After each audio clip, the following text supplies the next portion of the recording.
Hi friends, கொஞ்சம் விதமான நோய்களை நம்ம யார்கிட்டயுமே சொல்லாம கஷ்டப்படுவோம். அதுல முதலானது பைல்ஸ். ஃப்ரெண்ட்ஸ், இன்னைக்கு இந்த வீடியோல வெட்டுக்காய பூண்டு செடியை பத்தி உங்ககிட்ட ஷேர் பண்ண போறேன். இந்த செடியை நம்ம எந்த நோய்களுக்கெல்லாம் பயன்படுத்தலாம், எப்படி பயன்படுத்தணும்.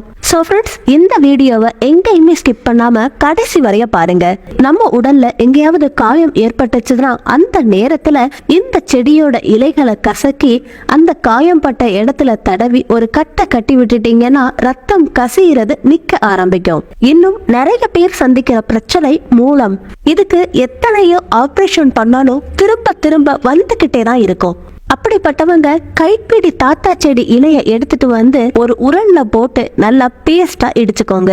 இது கூட 10 மிளகையும் சேர்த்து நல்லா பேஸ்டா ஆக்கிக்கோங்க. இந்த பேஸ்ட இந்த மாதிரி சின்ன சின்ன உருண்டைகளா பண்ணிட்டு ஒரு பேப்பர்ல போட்டு வீட்டு நிழல்லையே காய வைங்க. இது காஞ்சதுக்கு அப்புறமா தினமும் காலையில வெறும் வயிற்றுல, அதாவது எதுவுமே சாப்பிடாம இந்த உருண்டைய தான் முதல்ல சாப்பிடணும்.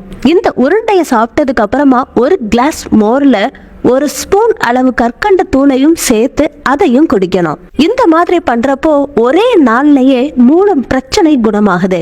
ரத்தம் கசிகிற பைல்ஸ் பிரச்சனையா இருந்தாலும் சரி, இந்த மாதிரி பண்றப்பவே ஒரே நாள்லயே குணமாகும்.